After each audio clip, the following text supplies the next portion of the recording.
abastecernos un poquito de energía porque vamos a hablar también de economía, viste que eso a veces hace que uno se ponga un poquito más serio, sobre todo que hablamos con un especialista como Roberto Feletti, está al otro lado de la línea, ex secretario de Comercio Interior de Argentina, un capo de la economía. Vamos a hablar con él. Roberto, ¿cómo va? Muy buen día aquí. Roberto Caballero del Destape, ¿cómo estás?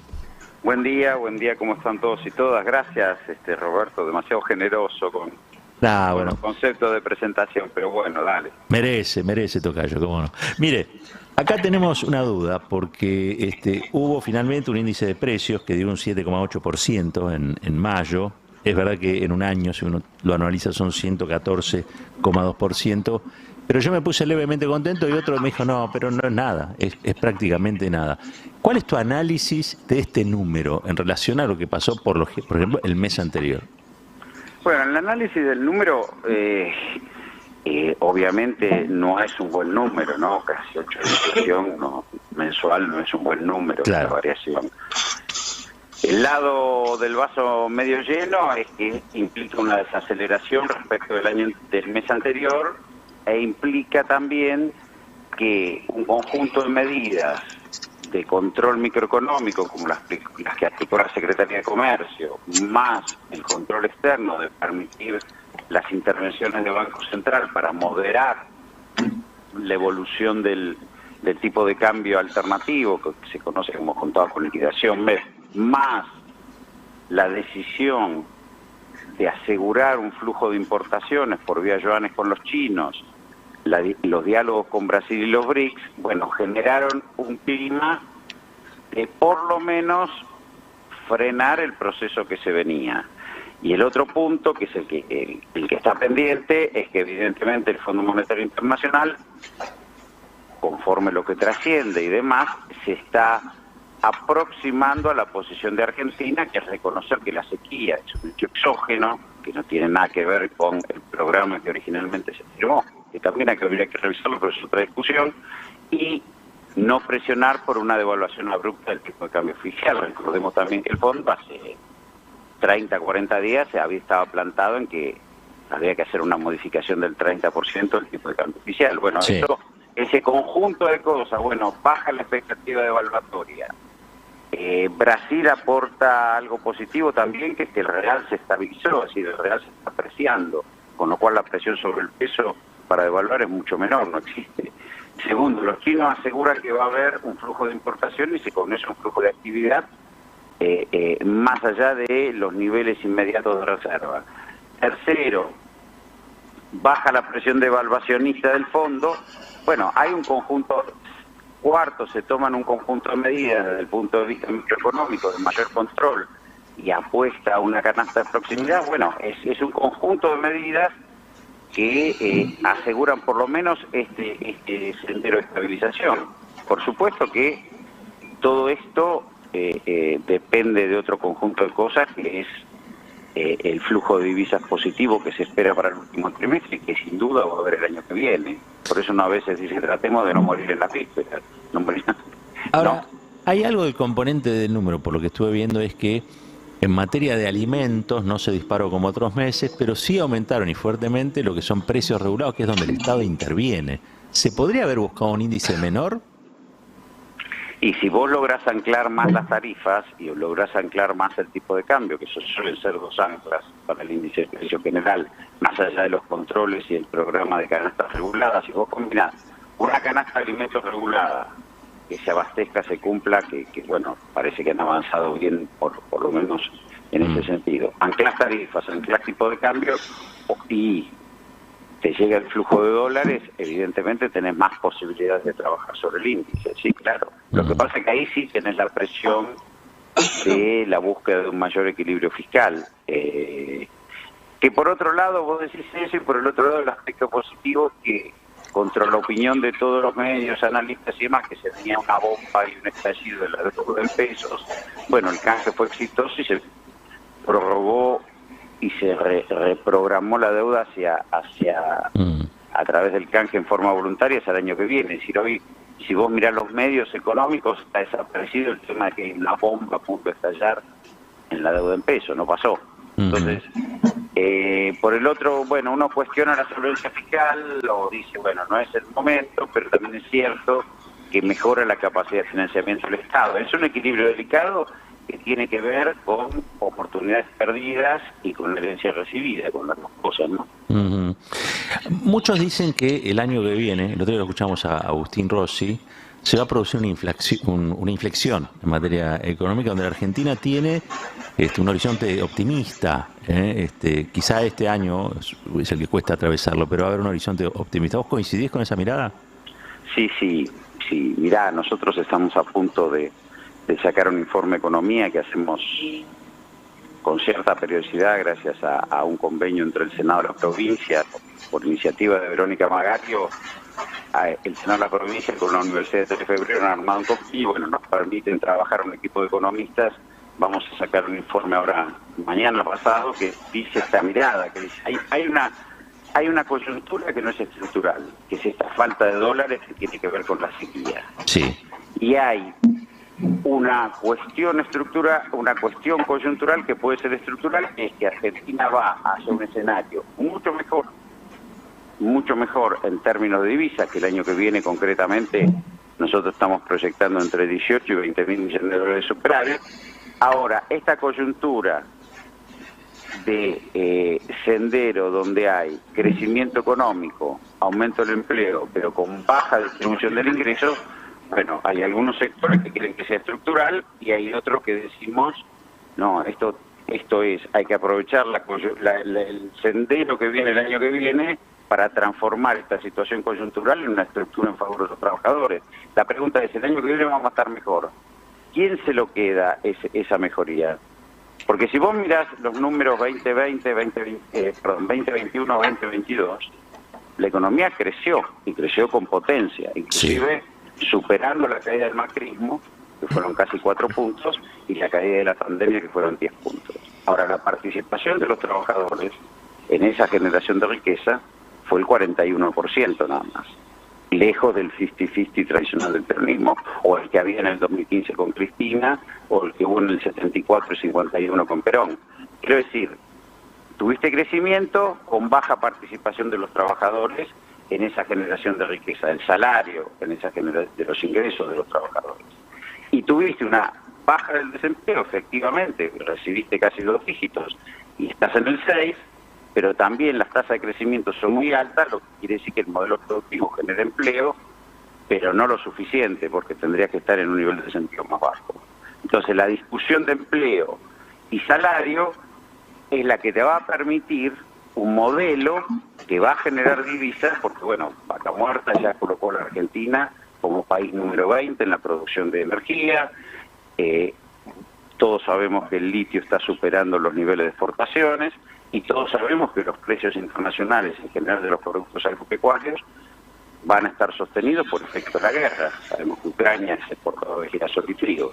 Quiero decir, tenés un escenario hacia adelante muy bueno que va a apuntalar estas tasas de crecimiento y generación de empleo, pero que no tenés las medidas distributivas y que ese modelo sea un modelo de desarrollo y de industrialización con inclusión. Esto es lo que está en discusión en estas elecciones. Digo, yo creo que lo tenemos que tener como claro esto. Feletti, ¿qué tal? Buen día, Fernando Sibeira, ¿cómo estás? Hola, Fernando, ¿cómo estás? Bien, todo bien. Te quería hacer 2 preguntitas. Mira, la primera, si vos pensás que este índice de inflación que conocimos ayer, que marcó una leve baja, se puede transformar en tendencia, y esto te lo pregunto porque, bueno, el otro día acá Roberto Navarro comentaba que dentro de las condiciones que está poniendo el Fondo Monetario Internacional para adelantar desembolsos, está la de acelerar un poco el nivel de devaluación, pero el dólar oficial. No sé en qué punto influyen los precios, pero pienso que si esto se da, esta tendencia a la baja de la inflación se podría cortar rápidamente. Esa es la primera pregunta, no sé cómo lo ves. Mira, lo he comentado antes, efectivamente el fondo está estableciendo una presión devaluacionista, una presión de acelerar la devaluación del tipo de cambio oficial, que obviamente eso impacta en el nivel de actividad porque las importaciones se hacen a tipo de cambio oficial, con lo cual vos las estarías encareciendo y lesionando el nivel de actividad. También te había dicho que parte de los acuerdos con China que permiten preservar cierto nivel de reservas y mantener la actividad, la menor presión devaluacionista que tiene el real, que se ha estabilizado y se ha apreciado, y estamos hablando de China, Brasil, los principales socios comerciales, y la expectativa de una reversión del flujo de divisas ya hacia el último trimestre del año, bueno, colocan a la Argentina en mejor posición de resistir esa presión devaluatoria. Y de hecho, la aflojado sería una situación muy negativa que Argentina tuviera una devaluación abrupta de su cambio oficial, sin duda.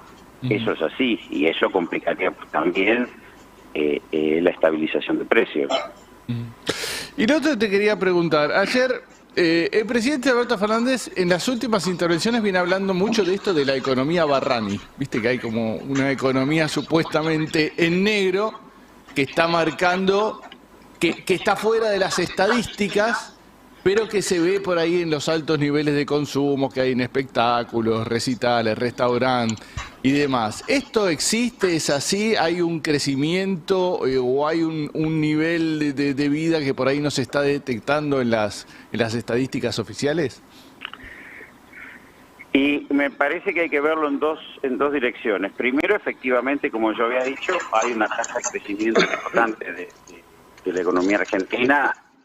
Crecimiento el 2021 10%, 2022 5%, primer trimestre de este año creo que está en 2,83, digo, y eso efectivamente también se tradujo en una baja del desempleo del 10 al 6. Esos son los datos oficiales y lo que ocurre. También dijimos la participación del ingreso de los trabajadores en ese proceso de crecimiento y generación de empleo es singularmente baja. Eso es otro dato oficial. Ahora, ¿qué le está pasando al peronismo o qué cosa el peronismo tiene que dar cuenta y discutir en este escenario? Bueno, precisamente que por primera vez en un gobierno peronista los trabajadores, a pesar de haber empleo y crecimiento económico, no tienen buenos niveles de salario. Es decir, los trabajadores formales no tienen buenos niveles de salario. La paritaria no alcanza. ¿Y no alcanza por qué?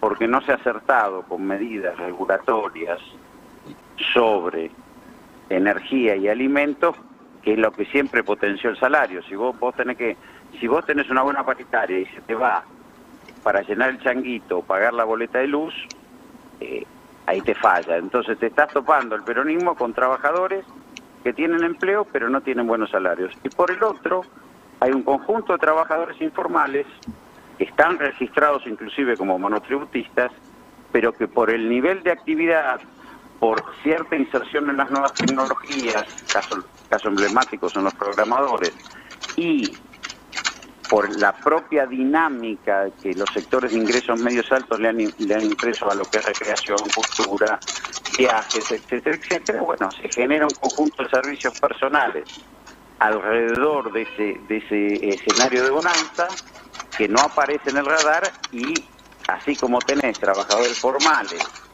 con salarios no muy buenos, tenés un conjunto de trabajadores informales que si bien aparecen registrados con un nivel de ingreso menor, su poder adquisitivo es mayor. También se da en el caso de la construcción, donde se vuelca mucha masa de dinero al ladrillo. Entonces, en este escenario hay dos actores nuevos: trabajadores formales, la paritaria no le está resolviendo, como es tradicional el peronismo, y trabajadores informales que están fuera de la negociación paritaria, pero que su poder adquisitivo segmentadamente en algunos casos es mayor del que registra la formalidad. Bueno, esta es una discusión que el peronismo tiene que dar, esta relación con los formales e informales, porque esto tiene correlato electoral.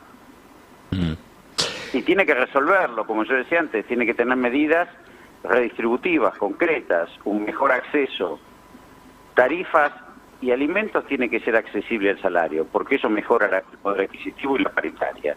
Y segundo, tiene que discutirse la jornada laboral y tiene que discutirse la participación de los trabajadores en las ganancias. Estas me parece que son reclamos de nueva generación que tiene que estar en el tapete de un programa. La última es para sacarme una duda, que creo que tienen también muchos oyentes por Ahí cosas que... me comprometí a tirar lineamientos de un programa, ¿no? Sí, sí. Bueno. Ahora te lo pregunto, pero quiero sacarme una duda en relación a el impacto que tiene la política sobre la economía. Lo escuché decir a Sergio Massa, en su momento, que había que tener candidaturas únicas y no pasó porque la expectativa de una PASO en la que el más votado individualmente sea Milei iba a impactar en la economía, y eso iba a producir, a través del fantasma de la dolarización, un nuevo embate, un nuevo golpe cambiario, etcétera. ¿Hasta dónde influye la política en la economía, según vos? Y la economía está siempre subordinada a decisiones políticas. Nosotros, como estábamos diciendo, vamos a un proceso electoral donde Argentina va a experimentar un cambio estructural para bien, porque energía, minería, alimentos van a tener precios internacionales muy altos, eso genera un flujo de divisas, la discusión es cómo y qué modelo se arma a partir de ese escenario favorable. Eso por un lado es tener la economía jugando en la política y lo que se discuta en esta elección. El segundo tema, ya yendo al plano político, vamos a una elección que tenemos que calificar de irregular. ¿Por qué? Porque Cristina está proscripta, la candidata más votada, la líder de todos nosotros, está proscripta, está yendo a una elección, ella no puede ir porque está condenada, con todo lo que suponemos y sabemos que pesa, más allá de las intervenciones políticas que tuvo la Corte en las elecciones de Tucumán y San Juan. Digo, es una elección que justamente por la disputa en el escenario que tenemos de destino estructural del país aparece teñida de un montón de factores que tienen que ver con la política, pero también con frenar la posibilidad de que un modelo popular, un proyecto nacional y popular, llegue al gobierno y avance en una dirección clara. Eso es así. Digo, lo tenés al presidente de la Suprema Corte hablando como un presidente de facto. Digo, yo lo escuché decir, acá no hay que emitir moneda, esto, la Constitución es la que define la política económica, fíjate, ¿no? Sí, sí. Claramente, digo, hay que leer esas cosas. Y segundo punto, la necesidad de un candidato de unidad es precisamente por eso, porque todos tendríamos que cerrar en torno a las decisiones de Cristina, que es la candidata natural, es la líder de este país y del peronismo, y que no puede participar plenamente del proceso electoral. Entonces yo puedo entender a los compañeros, la cuestión interna, qué sé yo, bueno, la discusión lo entiendo porque uno también es parte, yo sería negado si yo dijera que no tengo ninguna aspiración política, no es así, yo lo puedo entender, pero también hay que entender el contexto estructural que vamos, la intervención de poderes fácticos sobre el proceso electoral, no del mejor modo, no justamente para asegurar democracia, y lo que está planteando la líder del país, del peronismo, que es programa, consenso en torno a un programa y avanzar unidos. Claro. Digo, después lo demás, qué sé yo, no sé, yo no quiero ser injusto con nadie, pero digo, esto me parece que son los 3 puntos claves. Bien, hablando de programa, porque estamos, todo el tiempo se está hablando de candidaturas posibles, eventuales, potenciales, tácitas, implícitas. Programa se habla poco. En materia económica, ¿qué es lo que vos proponés? Mira, yo lo que propongo, un poco también lo desgranamos en este reportaje extenso, es los mecanismos, no voy a hablar de instrumentos, pero vos tenés que hacer, vos el año que viene vas a tener 20.000 millones de dólares de superávit. Vos dilapidaste 27.000 millones el 2020-2021 de superávit comercial. Ahora vas a tener, en 2 años, ahora vas a tener un año 20.000 palos. Vos lo que tenés, la necesidad que tenés es generar un proceso de reindustrialización de la Argentina, porque si no las áreas metropolitanas, Gran Rosario, Gran Buenos Aires, Gran Córdoba, no tienen destino si no hay un proceso industrial, no tienen destino productivo. Claro. Tiene que tener un proceso industrial claro, digo, es el deber ser del peronismo, que esa renta extraordinaria se aplique a un proceso industrial claro, profundizar la inserción regional con Brasil, que es la que le ha ido muy bien a Argentina en los primeros 15 años de este siglo, en ese marco, porque eso le hace ganar autonomía en las decisiones, y redefinir un programa con el fondo que saque el componente político que le ha puesto el fondo, digo, porque si no, nadie explica, digo, en eso tiene razón Máximo cuando se negó a votar el acuerdo, nadie explica la desprolijidad que tuvo el fondo en el otorgamiento del crédito y la puntillosidad que exige ahora, que pareciera que acaba de ganar la meta, y uno está diciendo, che, pero tuvimos sequía, no, bueno, igual. Digo, esto me parece que hay una intervención política del fondo sobre la Argentina, del mismo modo que la Corte, que hay que correrla. Y que hay que apoyarse en esa cantidad de dólares que van a venir, fortalecer el Banco Central y desde ahí avanzar en otro sendero, con una inserción regional bien definida con Brasil y desde ahí al mundo, como fue los acuerdos de Néstor y Lula, hay que reproducirlos, ayornados a este tiempo, ¿no? Hay que producir una apropiación de la renta extraordinaria en un sentido industrial y desde ahí, y hay que establecer medidas regulatorias, que siempre tuvo el peronismo, para el acceso a la energía y los alimentos a los trabajadores, porque eso es lo que potencia el salario. Claro, claro. Roberto, suscribo. Te mando un fuerte abrazo y gracias por estos minutos en la mañana del Destape. Abrazo grande a todos y todas. Gracias a ustedes. Roberto Feletti, ex secretario de Comercio Interior de la Argentina.